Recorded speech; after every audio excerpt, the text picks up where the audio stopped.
Muka surat 60 Muka surat 60 kebebasan memberi pandangan. Kebebasan memberi pandangan Mereka menyatakan, fahaman liberal menyatakan bahawa setiap manusia manusia muslim mempunyai hak untuk memberi pendapat kerana ijtihad adalah terbuka. Assalamualaikum warahmatullahi wabarakatuh. Alhamdulillahi rabbil alamin. Allahumma salli ala Sayyidina Muhammad wa ala alihi wa sahbihi ajma'in. Subhanaka la ilma lana illa ma 'allamtana innaka antal alimul hakim. Rabbi shrah li sadri wa yassir li amri wahlul 'uqdatam min lisani yafqahu qawli, amma ba'd. Kita sampai ke mana? Muka surat 60 bagi sesiapa yang belum ada buku, di belakang tu ada stok dia lagi dalam 10 buah. Boleh uruskan di belakang sana. Muka surat 60 Muka surat 60 kebebasan memberi pandangan. Kebebasan memberi pandangan Mereka menyatakan, fahaman liberal menyatakan bahawa setiap manusia manusia muslim mempunyai hak untuk memberi pendapat kerana ijtihad adalah terbuka. Jadi kalau ijtihad yang benar mendapat 2 ganjaran pahala, manakala ijtihad yang salah, yang tidak benar mendapat 1 ganjaran pahala. Ini ada hadis dia. Ada hadis dia yang disebut man ijtahada fa asaba falahu ajrani atau kama qala.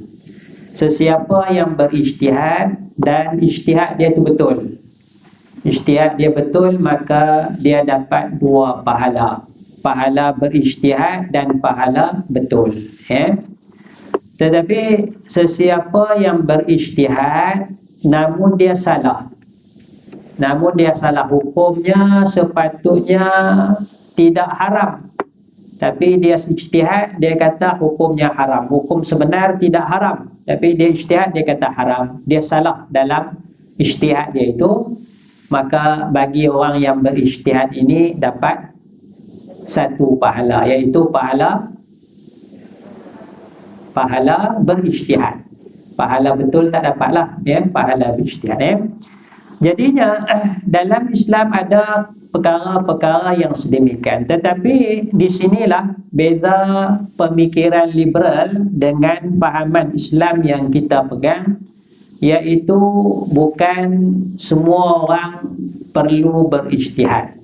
Bukan semua orang perlu memberikan pandangan-pandangan. Kerana dalam nak memberikan pendapat pandangan ini, dia perlu ada syarat-syarat kelayakannya. Di sini kita melihat bagaimana nas Al-Quranul Karim. Nas Al-Quranul Karim menyatakan sebagai asas umumnya, a'udzubillahi minasyaitanirrajim, wa ma arsalna qablaka illa rijalan nuhi ilaihim. Dan kami tidak mengutuskan sebelum engkau, wahai Nabi Muhammad sallallahu alaihi wasallam. Engkau tu, kamu tu, qablaka, ka tu kamu. Ka tu kamu tu Nabi Muhammad sallallahu alaihi wasallam. Kami tidak mengutuskan sebelum engkau, wahai Nabi Muhammad, illa rijalan nuhi ilaihim, melainkan para lelaki yang kami beri wahyu kepada mereka. Baik, itu satu. Asasnya, poinnya ialah fas'alu ahlal dzikri in kuntum la ta'lamun. Maka bertanyalah kepada ahli zikir, ahli kitab, jika kamu tidak mengetahui. Jadi ayat ni kalau khususnya tanya ahli kitab lah. Ahli kitab tentang rasul-rasul sebelum tu, ya, sebelum tu, sebab sebelum tu cerita pasal kerasulan kan. Jadi nak tahu rasul Nabi Musa ke, Nabi Isa ke, Nabi Sulaiman ke, Nabi Daud ke, tanyalah kepada ahli zikri, ahli kitab. Kerana mereka menerima kitab Taurat, mereka menerima kitab Injil, mereka berinteraksi, generasi mereka, datuk nenek mereka berinteraksi dengan para rasul itu. Jadi tanyalah kepada ahli zikri, ahli zikir, ahli kitab jika kamu tidak mengetahui. Itu secara khususnya. Tetapi secara umumnya, kerana kaedah dalam Al-Quranul Karim, kaedah dia al-ibratu bi'umumil lafzi la bi khususis sabab. Ya, ibrah pengajaran dalam Al-Quran ni, ibrah dia, poin dia ialah dengan umumnya lafaz. Ya, umumnya lafaz. Lafaz ni tak kisah pun, dia tak cerita khusus tu, ya. Itu pengajaran dalam Al-Quran. Al-ibratu bi'umumil lafzi la bi khususis sabab, ya. Al-ibrah bi'umumil lafzi.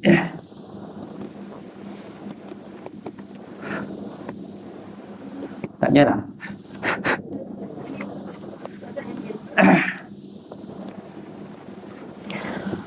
Al-ibrah bi'umumil lafzi. Ya. Al-ibrah bi'umumil lafzi la bi khususis sabab. Ini kaedah, kaedah dalam berinteraksi dengan Al-Quran. Al-ibratu bi'umumil lafzi, al-ibratu bi'umumil lafzi, bi'umumil lafzi la bi khusus as-sababi. Ya, al-ibrah, ya, dasar dia yang kita nak pegang dalam Quran ni, ibrah ni, pengajaran dia, titik asasnya ialah dengan umumnya lafaz. Umumnya lafaz bukan diambil kira dengan khususnya sebab, ya. Khusus sebab dalam ayat ni ialah cerita pasal ahli kitab, tanya kepada ahli kitab tentang cerita-cerita rasul itu khusus sebab. Tetapi umum dia segala-galanya boleh masuk. Fas'alu ahla dzikri in kuntum la ta'lamun, ya. Lepas tu ada cerita kata nak buat roti canai, ada tak dalam Quran? Ada. Apa dia? Fas'alu ahla dzikri in kuntum la ta'lamun. Tanyalah kepada ahli zikir, ahli ilmu roti canai kalau kamu tidak mengetahui. Itu umum dia tu.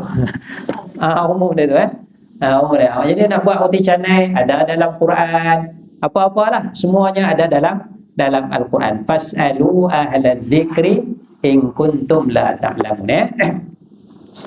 Jadi bila kita nak bagi pandangan tu, kita kena tengok dari sudut asas zikir dia, asas ilmu dia itu. Misalnya kita kata isu perubatan diserahkan kepada ahli perubatan. Isu guaman diserahkan kepada para peguam, ya. Begitulah isu agama diserahkan kepada ahli ilmu dalam bidang agama, ya. Maknanya kita nak cakap tu, kita akan rujuk kepada ahli ilmu. Apa pandangan Imam Syafi'i? Apa pandangan Imam Malik? Apa pandangan ulama ni? Kerana apa? Kerana mereka adalah ahli zikri, ahli ilmu. Kalau kita nak tanya pandangan, tanya orang yang tak boleh bahasa Arab, ya, nak tanya pasal agama. Dia baca ayat Quran pun kokak kan, wama irsal, baca ikut suka kan, baca Quran pun salah. Lepas tu nak terjemah pun bergantung kepada terjemahan ayat Quran. Kalau tak ada terjemahan, dia pun tak tahu nak terjemah macam mana, ya. Nak baca kitab Arab pun tak boleh, salah. Quran baca tak boleh, kitab Arab lagi nak baca tak boleh, kan. Jadi kita tanya kepada orang begini tentang agama, ya, hukum agama, macam mana nak faham Quran dan sebagainya. Ini maknanya kita tidak bertanya kepada ahli zikir, ahli ilmu, ya. Jadi banyak yang sesat kerana ketidakahlian mereka dalam bidang ilmu, tapi mereka bercakap dalam bukan ilmu mereka, ya. Banyak yang sesat tu dia jadi macam itulah, bukan ilmunya, dia tidak menguasai, tapi dia cakap dalam perkara-perkara yang sebegitu, ya. Jadi sini kita serahkan, ya. Nak tanya pasal perubatan, jangan tanya ustaz. Ustaz, apa ubat kanser? Saya pun pejam mata. Kan? Fikir, malam tadi jumpa Rasulullah bagi tahu ubat kanser begini. Terus kan? Soalan kedua, apa ubat sakit gigi? Pagi tadi, tengah malam ubat kanser Rasulullah bagi. Pagi tadi pula jumpa Rasulullah lagi sekali, Rasulullah bagi ubat sakit gigi. Semua itu, kan? Ini semua atas penyelewengan atas nama Rasulullah sallallahu alaihi wasallam, sebab tak ada siapa boleh buktikan orang tu jumpa Nabi ke tak jumpa Nabi, orang tu mimpi Nabi ke tak jumpa. Sebab tu kita kena bedakan isu dia mimpi jumpa Nabi benar, mimpi jumpa Nabi benar, tapi cerita kata mimpi jumpa Nabi belum tentu benar, belum tentu benar cerita tu. Karomah ada tak karomah? Ada. Adakah setiap cerita karomah tu benar? Belum tentu benar. Tokoh tambah berlaku saja nak reka cerita. Bila kita tak percaya, awak tak percaya karomah ke? Percaya, saya beriman karomah tu ada. Tapi cerita yang awak bawa tu belum tentu benar. Itu kita bedakan. Situ kita kalah. Kita kalah bila orang tekan kita, awak tak percaya karomah, awak tak percaya mukjizat. Percaya, tapi cerita yang awak bawa ni tak benar, bukan karomah, ini bukan mukjizat, sebab tak ada mukjizat Nabi yang macam tu. Katalah kita kata mukjizat Nabi Isa menghidupkan orang mati, betul tak? Betul. Mukjizat Nabi Isa menghidupkan orang mati, sebab ada dalam Quran, ada dalam hadis. Ada orang bawa cerita Nabi Isa telah menghidupkan 100,000 orang mati. Tak beriman mukjizat Nabi Isa. Kita beriman, tapi cerita dia menghidupkan 100,000, mana sumber dia? Tak ada. Kita tolaklah cerita tu. Kita tak menolak mukjizat Nabi Isa. Begitulah cerita karomah. Karomah kita beriman ada, tapi cerita yang disampaikan tentang karomah itu belum tentu benar. Ya. Yang sama kan, maknanya mimpi jumpa Rasulullah itu benar, tetapi cerita mimpi itu belum tentu benar. Ada orang tumpuk tambah, ada orang tipu dan sebagainya. Sebab tak boleh dibuktikan bagaimana orang tu bermimpi berjumpa dengan Rasulullah sallallahu alaihi wasallam. Jadi sebab tu kalau mimpi pun diam-diam jelah, simpan jelah. Simpan cerita tu, tak payah cerita kepada orang, kerana itu adalah busyra, adalah berita gembira kepada orang itu, orang tu saja, diam-diam saja, itu kena ada asasnya, adabnya, tak perlu diceritakan, dihebahkan kepada masyarakat, kerana tidak dapat dibuktikan. Baik, jadi itu maknanya bagi pandangan, mudarat yang besar akan berlaku apabila isu perubatan diserahkan kepada peguam ataupun ustaz. Jadi dalam riwayat hadisnya, Nabi sallallahu alaihi wasallam ada menyebut man tatabbaba, man tatabbaba, man tatabbaba fahuwa dhaminun. Sesiapa yang tatabbaba ni nak terjemah dia buat pandai. Buat pandai atau buat pandai-pandai kan? Pandai betul Buat pandai. Buat pandai dalam bidang perubatan. Tabib. Man tatabbaba. Siapa buat pandai dalam bidang perubatan. Dia tak ada ilmu dalam bidang perubatan, tapi dia buat pandai. Kan? Cabut gigi orang ke, nak belah orang ke, tak apa. Ada ketuat sikit, tak apa, ambil pisau lipat, kita try tengok, kita potong sikit kan. Saya pernah dah, atau ayah saya pernah buat macam tu dulu. Ada orang sakit, dia potong itu je, potong sikit dia orang.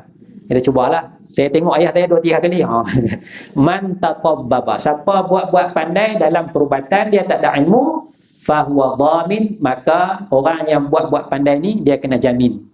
Kalau luka ke apa ke mati ke, dia kena dhaman, kena bayar ganti rugi. Sebab apa? Sebab dia bukan ahlinya. Ya, dia bukan ahlinya. Jadi apa itulah maknanya isu-isu sekalipun kita rujuk kepada ahlan zikri. Contoh oleh itu ada perkara besar atau dasar dalam agama, mudaratnya besar. Contohnya keharusan meninggalkan solat kerana sibuk bekerja, keharusan pernikahan antara pasangan yang berbeza agama dan sebagainya. Jadi kalau pemikiran liberal, dia akan bagi pandangan tengok keadaan lah, kan? Katalah sibuk dengan kenduri kahwin, kan? Jana boleh tak saya tinggal semayang ataupun jamak semayang ni? Tuan rumah nak kenduri kahwin kan? Boleh, sibuk kan? Sibuk, kita jamak lah semayang. Kan?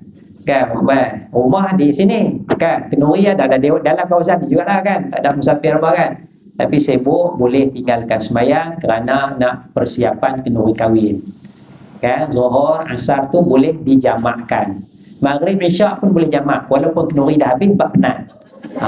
Jamak tu siap kan. Mana balik malam tu maghrib terus dengan isyak, pukul 8.30 boleh masuk lena lah.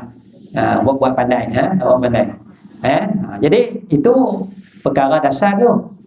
Perkara dasar kan, ada asas kita nak bagi kelonggaran untuk menjamakkan. Kalau pengantin tak apalah, pengantin datang dari Johor, bolehlah dia jamak pasal dia jauh musafir, bukan kerana dia pengantin. Kan kerana dia pengantin, dia musafir, bolehlah dia menjamakkan. Tapi ada orang bagi pandangan boleh, ya. Nikah beza agama boleh, keharusan riba boleh, sikit-sikit tak apa kot kan, tak mudarat kan, walaupun nama riba kan. Jadi itu bagi pandangan tanpa asas dalam agama, ya. Ada perkara yang termasuk dalam perkara cabang ataupun furu'. Contohnya kelebihan membaca surah Al-Baqarah sampai habis sekali atau dibahagikan kepada beberapa kali. Yang ni tak apalah kita nak bagi pandangan kan. Surah Baqarah ada berapa ayat? 281. Mana lebih afdal baca, duduk sekali baca habis 281, 49 muka surat, ataupun bahagi 20 kali? 20 kali duduk. Sekali duduk 2 muka surat setengah. Mana lagi afdal?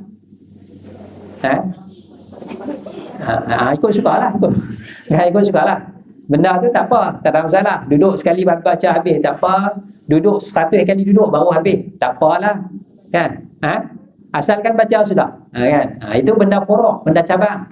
Yang tu insya-Allah siapa pun boleh bagi pandangan, terserah kepada kita lah, ya. Tapi benda-benda dasar macam contoh atas tadi lah, nak tinggalkan solat kerana sibuk kerja dan sebagainya, itu perlu kepada asas ilmu yang kuat.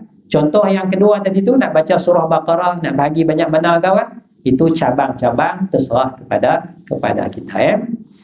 Maka dalam isu ijtihad berkaitan agama, sebelum seseorang boleh berijtihad, antara syarat utama yang perlu dipenuhi ialah menguasai Al-Quran, menguasai ilmu sunnah, hadis Nabi, ilmu usul fiqh, kemampuan bahasa Arab dan sebagainya. Syarat-syarat ini penting bagi menjaga kualiti ijtihad. Selain itu, ketakwaan juga penting agar seseorang yang berijtihad benar-benar takut kepada Allah Subhanahu wa ta'ala, ya. Oleh kerana itu dalam Al-Quran dia sebut kepada kita, innama yakhshallaha min ibadihil ulama. Disebut perkataan yakhsha, takut. Innama yakhshallaha min ibadihi al-ulama, ya.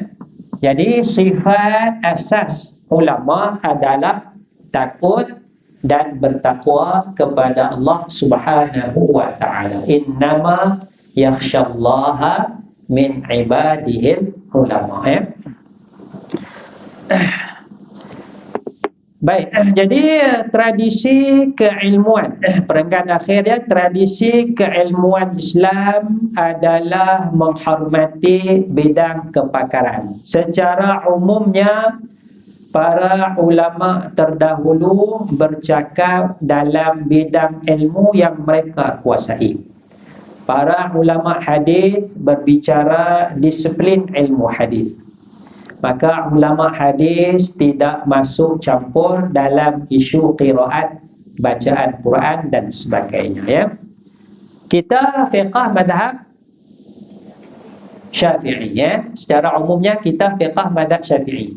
Ada Imam Syafi'i buat qiraat baru. Qiraat Imam Syafi'i ada? Tak ada lah. Imam Syafi'i pandai tak baca Quran? Kenapa Imam Syafi'i tak buat qiraat sendiri? Bukan bidang dia, dah ada dah. Sebelum Imam Syafi'i itu dah ada ulama yang begitu apa, kita kata dah ada qiraat dah tu. Dia dah ada qiraat dah, ya. Jadi Imam Syafi'i tak kacau dah qiraat tu. Ya, dah ada 7 qiraat tu dah ada dah sebelum Imam Syafi'i rahimahullah taala. Kerana qiraat 7 tu daripada tabi'in. Ya, daripada tabi'in. Maknanya lebih kurang 100 hijrah tu dah mula dah qiraat tu dah terkumpul, ya. Terkumpul qiraat. Jadi Imam Syafi'i lahir tahun 150 hijrah. 150 makna Imam Syafi'i lahir mula-mula mengaji dah ada dah. Qiraat ikut je lah. Dan Imam Syafi'i tak condemn pun qiraat ni salah, qiraat. Kerana apa? Ada ahli ilmu dia.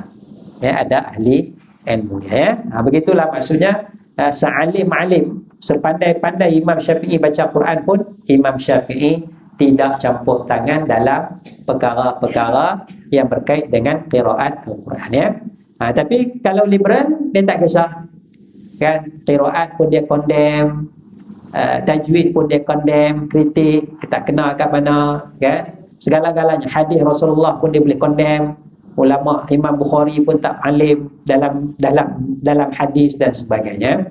Jadi sini kita nak membedakan, kita bebas memberi pandangan, tetapi hendaklah pandangan kita itu berdasarkan ilmu, ya, berdasarkan ilmu, dan juga satu laginya berdasarkan adab, ya, berdasarkan adab. Kemudian yang seterusnya, suami tiada hak untuk memukul isteri. Suami tiada hak untuk memukul isteri. Mereka menyatakan lelaki dan wanita adalah sama. Oleh itu tiada hak bagi suami untuk memukul isterinya. Peruntukan Islam kepada suami untuk memukul isteri adalah satu penghinaan kepada kaum wanita, ya.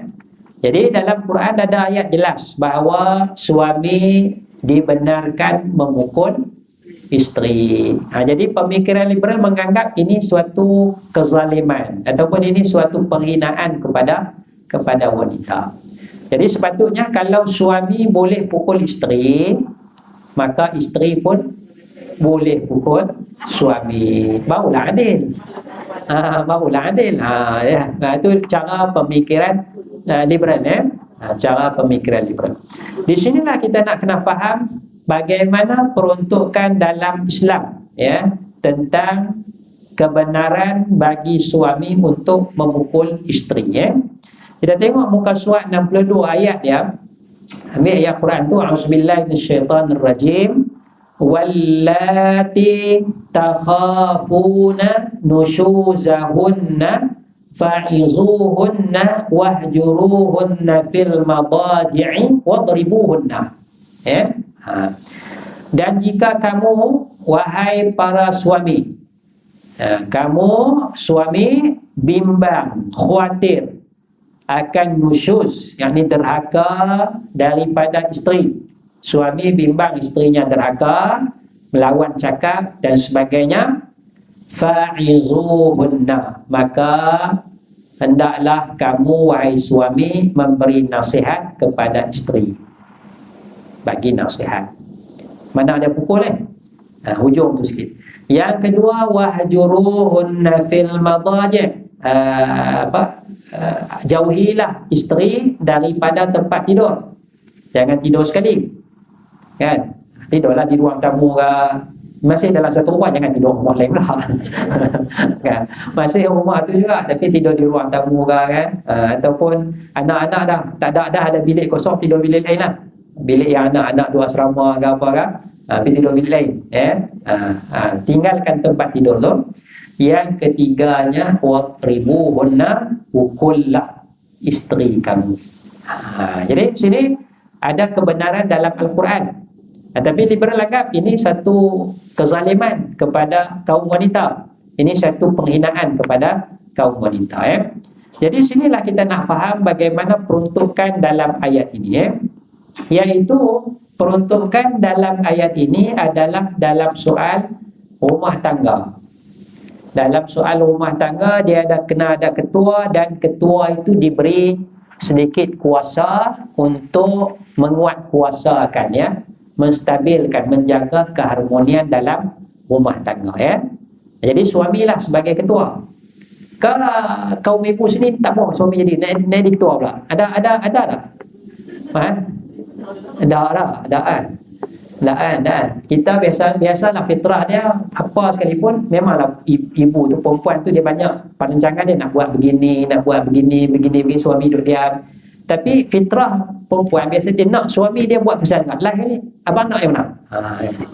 Dia banyak nak buat ni kan. Tapi dia nak puas hati dia nak suami dia buat keputusan. Setuju? Baru dia ni kan. Fitrah itu Allah Taala jadikan macam tu kan.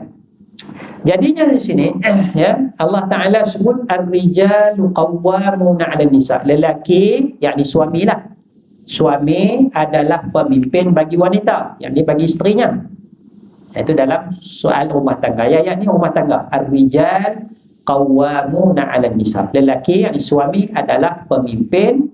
Satu pemimpin, qawwam juga membetulkan isterinya. Membetulkan isterinya.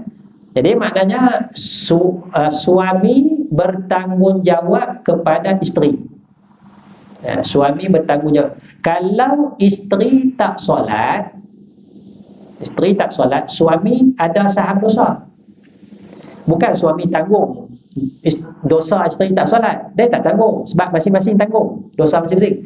Tapi suami sebagai pemimpin, dia ada dosa juga kerana tidak mendidik isteri dia. Sebab tanggungjawab suami mendidik isteri, tanggungjawab suami memberi nasihat kepada isteri. Kalau dia biarkan isteri dia tak solat fardu, maka suami berdosa. Dosa kerana tidak mendidik, dosa tidak membetulkan. Tetapi kalau suami tak solat, isteri tak ada tanggung dosa apa? Pasal isteri tak diberi tanggungjawab untuk mendidik suami dia. Dialah nak sembang, nak cakap boleh lah kan, abang ni lama nak sembahyang tak sembahyang kan, peringatkan boleh lah, tapi tak ada tanggung dosa apa? Kerana bukan tanggungjawab isteri nak didik suami dia, nak jaga suami dia. Suami yang kena jaga isteri. Itu ada saham dosa tu. Saham dosa. Kalau isteri melakukan kesalahan dan suami redha dengan dosa tu, suami redha dengan maksiat itu. Jadi sini maknanya bila suami ada tanggungjawab itu, maka Allah Ta'ala bagilah. Bagi kuasa, bagi nasihat, abaikan tempat tidur dan pukul. Kerana peruntukan itu. Cumanya muka surat 63, Al-Quran memberikan 3 langkah, iaitu nasihat, pengasingan tempat tidur dan pukulan. 2 kesilapan berlaku dalam memahami nas ini. 2 kesilapan berlaku. Suami lakukan kesilapan. Yang pertama apa? Kesilapan pertama ialah sikap suami yang tidak mengikut langkah awal sebelum langkah kedua. Yang pertama apa ya? Nasihat. Yang kedua, jauhi tempat tidur. Yang ketiga, pukul. Suami dia pukul dulu. Dia baling kayu hoki. Ni aku nak nasihat. Lepas dia pukul lepas isteri dia dengan kayu hoki, baling setrika ke, ni aku nak nasihat ni, dengar cakap aku. Kan? Situ dia dah melanggar ketetapan Quran.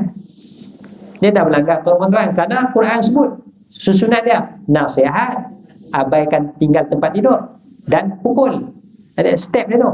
Jadi suami dia lompat step ketiga, pukul dulu, baru dia kata aku nak bagi nasihat. Adakah itu salah Islam ataupun salah suami? Salah suami. Dia tak belajar. Kadang dia belajar, kadang ada juga ustaz belajar. Dia pukul dulu baru bagi nasihat. Ada juga. Kan? Itu kesalahan yang pertama. Kesalahan yang kedua, kesilapan kedua ialah ketidakfahaman terhadap erti pukulan yang di Quran disebutkan. Maka ada suami yang memukul isteri dengan setrika, tali pinggang dan objek yang keras. Ya, itu objeknya. Ada isteri yang ditendang di perut, ditampar di muka dan sebagainya. Jadi bagaimana pukulan yang sebenar? Pukulan yang sebenar bertujuan menyatakan perasaan si suami yang tidak redha dengan sikap isteri. Itu tujuannya. Oleh itu pukulan bertujuan mendidik, bukannya mendera. Maka dalam menerangkan kaedah pukulan, para ulama menyebut satu sabda Nabi SAW, hadis riwayat Imam Muslim, fadribuhunna darban ghaira mubarrih.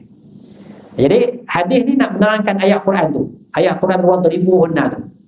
Kena baca bersama Wadribuh, pukullah. Pukul macam mana? Nabi kata fadribuhunna, maka kamu wahai suami pukullah isteri darban dengan pukulan ghaira mubarrih, dengan pukulan yang tidak mencederakan. Jadi kalau balik dengan kayu okey, cedera. Dengan selika, cedera berat, hujung itu ada tajam. Balik dengan air panas, tak boleh cedera. Dan tak boleh cedera. Tak boleh mencederakan.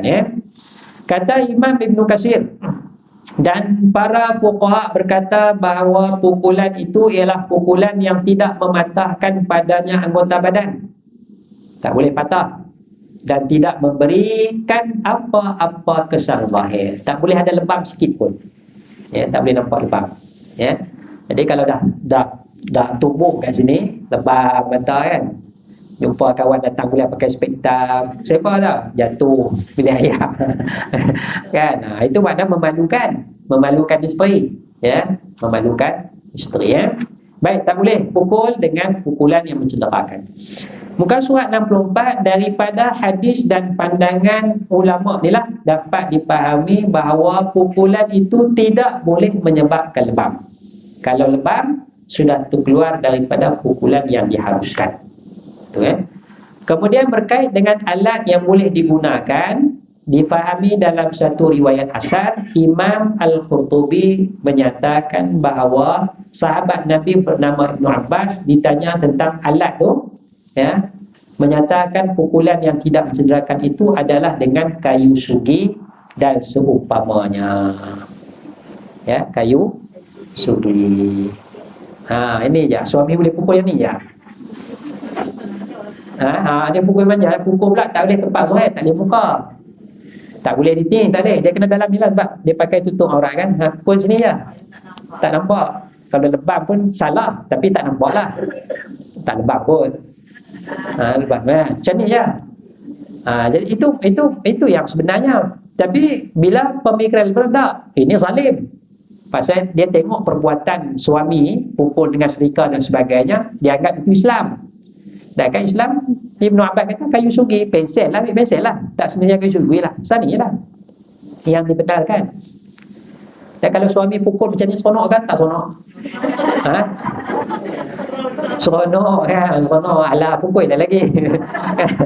Kan? Tak sakit orang. Tapi dia makan dalam tak? Dia makan dalam. Suami yang isteri perasaan dia halus, dia makan dalam.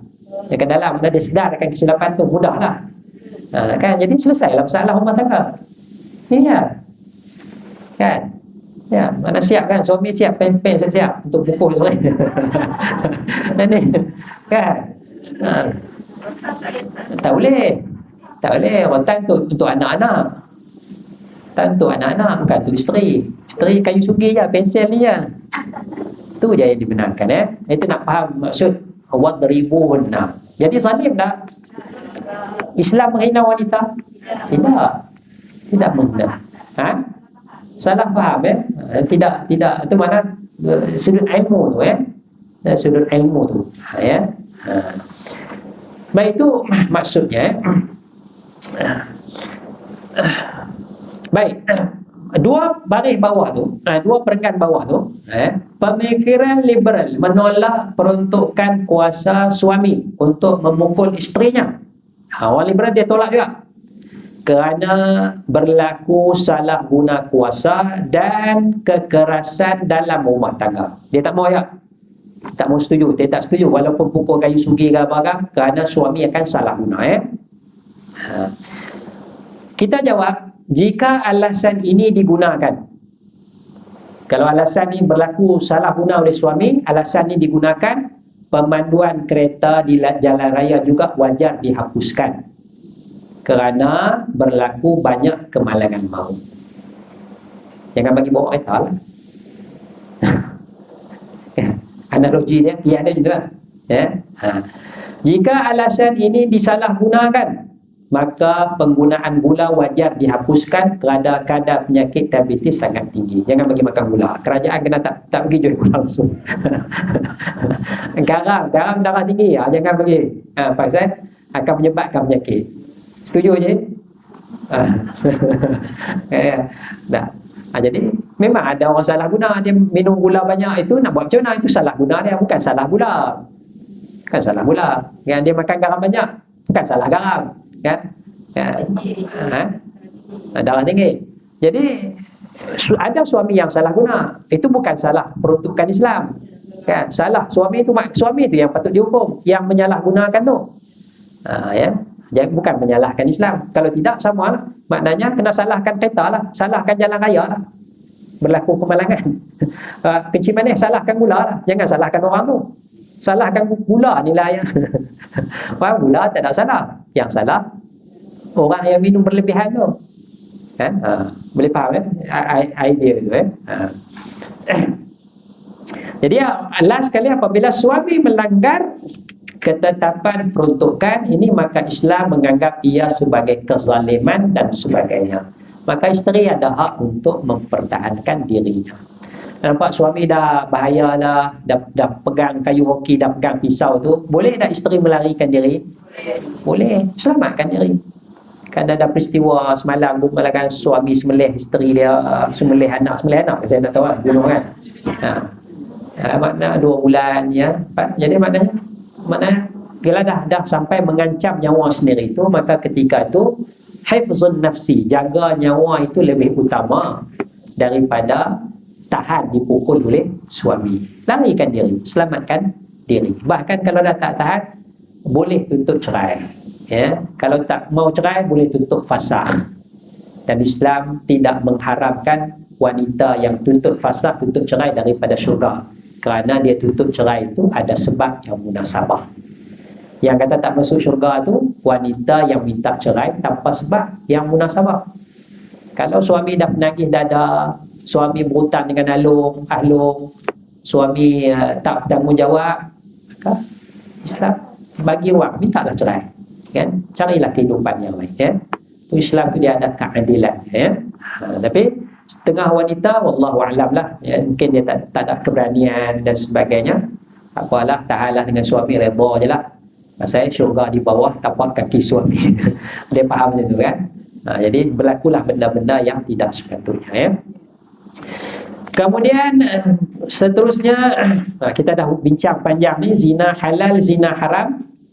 Jadi dalam pemikiran liberal, dia ada zina haram, dia ada zina halal. Liberal dia ada zina halal, dia ada zina haram. Zina haram kalau berzina dengan kalau seorang lelaki dia berzina dengan ibu kandung, dia berzina dengan ibu tiri, dia berzina dengan adik-beradik, sibling, dia berzina dengan isteri orang, apa lagi? Antaralah 3, 4 golongan, 5 golongan tu Lain daripada tu halal. Seorang wanita dia berzina dengan bapa kandung, haram. Dia berzina dengan bapa tiri, haram. Dia berzina dengan sibling dia, adik-beradik dia, haram. Dia berzina dengan suami orang, haram. Lain daripada tu halal. Adakah yang terkeluar dari 4, 5 tu? Ada kan? Ada. Jadi dia pecah macam tu. Dia pecah tu Ada zina halal, ada zina haram. Ni liberal, liberal Jadi kita nak jaga supaya kita tidak ada pemikiran yang sedemikian. Sebab dia punya konsep sekarang ni global kan, globalisasi, satu dunia mana hubungan seks bebas tu redha dah. Satu dunia mana sekarang kan. Konsep dia begitu kan. Jadi dia mempengaruhi masyarakat mempengaruhi. Jadi kita jaga jangan kita ada pemikiran ada zina halal, ada zina haram. Kerana semua zina adalah haram Itu yang kita faham daripada Al-Quran tu. Wala tankihu ma nakaha aba'ukum minan nisa tu illa ma qad salaf. Jangan menikah dengan wanita yang bapa kamu telah nikah. Perempuan pun jangan nikah dengan lelaki yang mak kamu telah nikah, mak tiri kamu lah. Illa ma qad salaf, kecuali yang lepas-lepas tu tak apalah.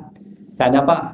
Innahu ka zina tu Allah Ta'ala sebut 3, fahisha, keji, wa maqtan, dimurkai Allah, wa sa'a sabila, dan jahat jalan dia. 3 perkara pasal zina tu, fahisha, perbuatan keji, wa maqtan, dimurkai Allah, wa sa'a sabila, dan jahat jalannya. Dia ulang balik, wala taqrabuz zina, jangan hampiri zina, innahu kana fahishatan wa sa'a sabila. Kerana zina itu adalah keji dan buruk jalannya Wala taqrabul fawahish, jangan hampiri benda-benda keji. Fawahish ma zahara minha wa ma batan, benda yang zahir ataupun tersembunyi. Tiada mana-mana ijtihad ulama pernah menyatakan adanya zina halal. Tidak ada Sebaliknya Islam mensyariatkan pernikahan Islam membenarkan dengan kaedah pernikahan Baik, itu pemikiran liberal zina halal ada Kemudian muka surat 66, homoseksual adalah halal. Nah, ini satu lagi pemikiran juga mereka menyatakan homoseksual adalah halal dalam Islam. Homoseksual adalah halal dalam Islam. Banyak negara dah benarkan kan perkahwinan sejenis kan. Kalau di Amerika tu dia ada 56 buah negeri, lebih kurang kot dalam Amerika Syarikat tu berapa belah dia pun dah benarkan perkahwinan sejenis. Undang-undang negeri masing-masing membenarkan. So dia global sekarang, global ke arah pernikahan homoseks dan juga lesbian. Dia membenarkan Jadi dalam liberal, pemikiran liberal dianggap benda tu halal. Homoseksual dan lesbian adalah halal dalam Islam. Dia kait dengan Islam. Dia kait dengan Islam. Sebab apa halal? Kehalalan ini kerana tiada nas Al-Quran yang melarang homoseks. Jadi kita nak heran apa? Zina yang Quran larang pun ada 2 jenis pula dikatakan, ada zina halal, zina haram. Apatah lagi homoseks ni tak ada. Lagilah dia kata halal kan.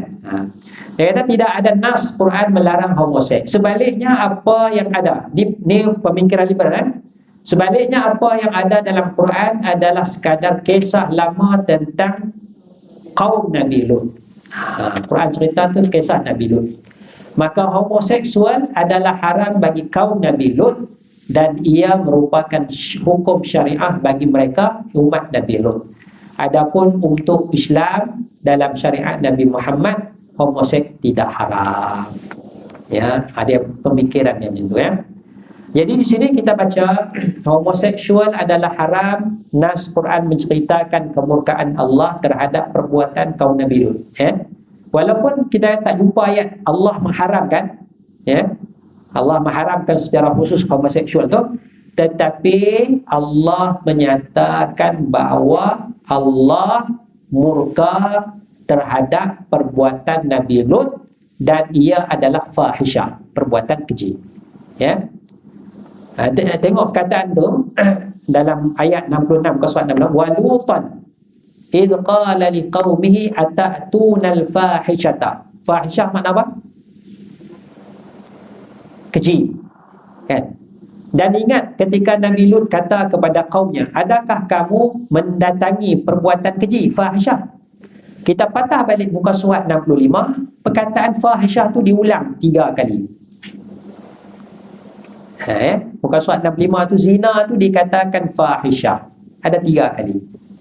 Jadi oleh kerana zina tu fahisyah maka haram, homoseks juga fahisyah maka homoseks adalah haram. Cara faham itu, cara faham ya. Dia sebut sebagai fahisyah satu. Jadi sini mereka menyatakan bahawa tak ada dalam Quran, tak ada, ya, tak ada ayat yang mengharamkan. Tak ada ayat yang mengharamkan, ya. Baik, kita nak ambil kaedah bagaimana nak faham Al-Quran Karim. Ya, bawah tu, bawah muka surat 67 tu, sebelum perkataan Arab tu, ini kaedah dalam Quran, ya. Bila kita baca Quran, kita nak faham Quran. Secara asas, apa yang disebut dalam Al-Quran merupakan pedoman bagi setiap umat Islam. Secara jelas, homoseksual hukumnya adalah haram seperti mana yang disebutkan Al-Quran. Bahkan tiada satu nas syarak yang menghalalkan homoseks. Dari sudut yang lain, syariat umat terdahulu merupakan syariat bagi umat Islam menurut satu pendapat ulama. Satu pendapat ulama, syariat umat Nabi Musa, syariat bagi kita. Syariat umat Nabi Lut, syariat bagi kita. Selagi mana tak ada yang membatalkan syariat itu. Ya. Syariat Nabi Adam, syariat bagi kita. Selagi mana tidak ada yang membatalkan. Ya.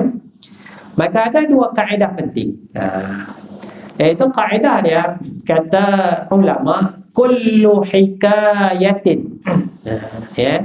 Dalam usul fiqh ni, kullu hikayatin waradat fil Qur'ani. Setiap kisah, setiap hikayat cerita di dalam Al-Quran, in waqa'a qablaha aw ba'da, jika berlaku penolakan, raddud, penolakan, sebelum cerita tu ataupun selepas cerita tu, ada penolakan, ya, ada kutukan, ada larangan terhadap cerita itu sebelum cerita atau selepas, fadzalika dalilun qati'un ala butlaniha, maka penolakan itu sebelum atau selepas itu adalah dalil yang muhtamad, dalil pemutus atas kebatilan ni benda yang ada dalam cerita itu.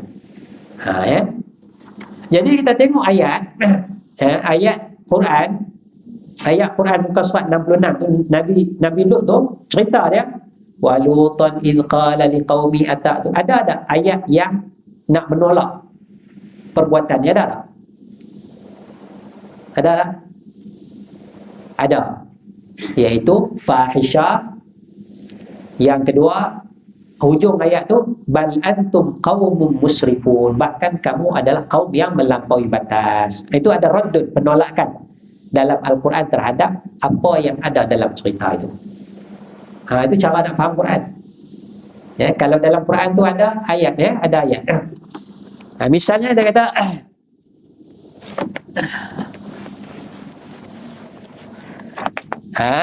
ada tak sini ataupun sini tentang homoseks ni, ada tak? Sebelum ataupun selepas, ada tak? Selepas tu ada perkataan fahisyah, keji. Selepas tu ada perkataan musrifun, kamu orang yang melampaui batas. Ini kita kata raddud, penolakan terhadap benda ni. Maka menunjukkan benda ni adalah haram. Walaupun tak ada ayat kata Allah mengharamkan homoseks, tak ada ayat ni dalam Quran, tapi secara tidak langsung termasuklah. Ya. kalau dalam cerita tu ada penolakan sebelum ataupun selepas. Itu cara nak faham Quran. Wa illam yasbiqha aw yalhaqha raddun 'alayha fadzalika dalilun 'ala sihhatil mahkum.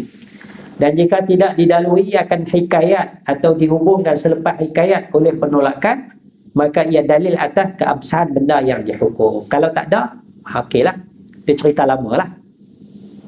Dia cerita lama lah, ya. Mana tak jadi syariat bagi kita lah, sebab tidak ada penolakan, ya.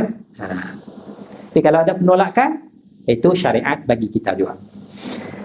Kemudian ta'riful Quran bil ahkam aksaruhu kulli la juz'i. Kebanyakan hukum dalam Quran adalah kulli, dasar sahaja, bukan juz'i, bukan perincian.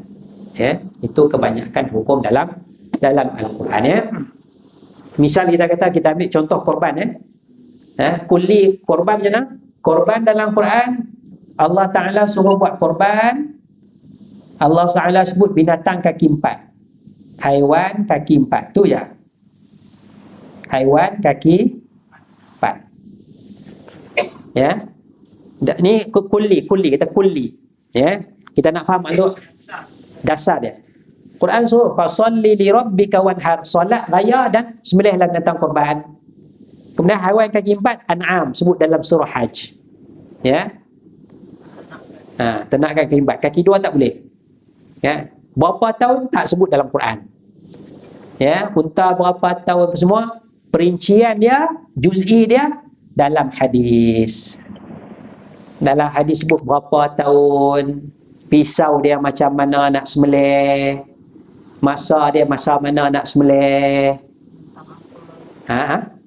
binatang apa nak sembelih, berapa nak bagi satu unta, berapa orang boleh kongsi. Dalam Quran tak ada. Dalam Quran bagi dasar kulli saja. Perincian ada dalam hadis. Lebih detail lagi ada dalam ijtihad ulama. Ulama detailkan lagi berdasarkan istinbat daripada Quran dan juga hadis Rasulullah sallallahu alaihi wasallam, ya.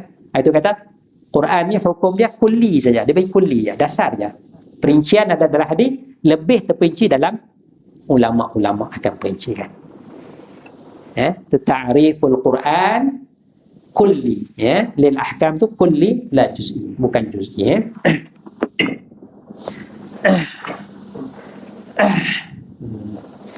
Kemudian aspek kesihatan pun, ya, kalau kita tak terima dari sudut nas pun, kita tengok dari sudut kesihatan pun, kita tahu bahawa homoseks adalah tidak baik. Begitu juga dari sudut akhlak, ya, dari sudut akhlak, ya. Haiwan pun tak ada haiwan homoseks. Kau tengok kucing, hei kucing, Tuhan jantan ni bunyi ada? Tak ada kan? Tak ada. Haiwan pun tahu, haiwan pun tahu. Tak cari jantan, tina tak cari tina, jantan tak cari jantan. Fitrah dia jadi gitu, fitrah dia tu. Ada satu kucing saya tu duk ingat tina, bila lah nak pergi cucuk sikit betul. Kan, dia kulit gelap, hitam dulu dia. Tak nampak, tak nampak. Sampailah besar dah tu, pegang dia, tengok ada tempat telur. Lah rupanya jantan. Tak apa lah, tak payah kasih. Ya, adalah di rumah tu. Ya. Baik, itulah beberapa perkara kita nak jaga supaya kita tak ada pemikiran. Walaupun kita tak homoseks, tapi kalau ada pemikiran homoseks halal, itu bahaya, merosakkan akidah kita. Kita tak berzina, kita ada zina halal, ada zina haram, merosakkan tu. Kita tak pukul suami, tak pukul isteri, tapi kita kata Islam ni tak zalim, tak adil ni, ya, tak adil ni bagi kuasa kepada suami pukul isteri ni. Islam ni zalim. Pemikiran ni merosakkan akidah kita. Itu bahaya, kita nak jaga, ya. Sebab dia main dalam minda kita tu. Syaitan akan, ya, syaitan. Sebab dalam hadis syaitan akan tanya siapa buat benda ni, siapa buat benda ni, siapa buat benda ni. Semua kita kata Allah, Allah, Allah, Allah. Akhirnya syaitan bisik, siapa ciptakan Allah? Dia pemikiran. Pemikiran, ya. Termasuklah yang ni, dia akan merosakkan kita. Wallahu a'la wa a'lamu bis-shawab. Subhanakallahumma bihamdika. Ada soalan?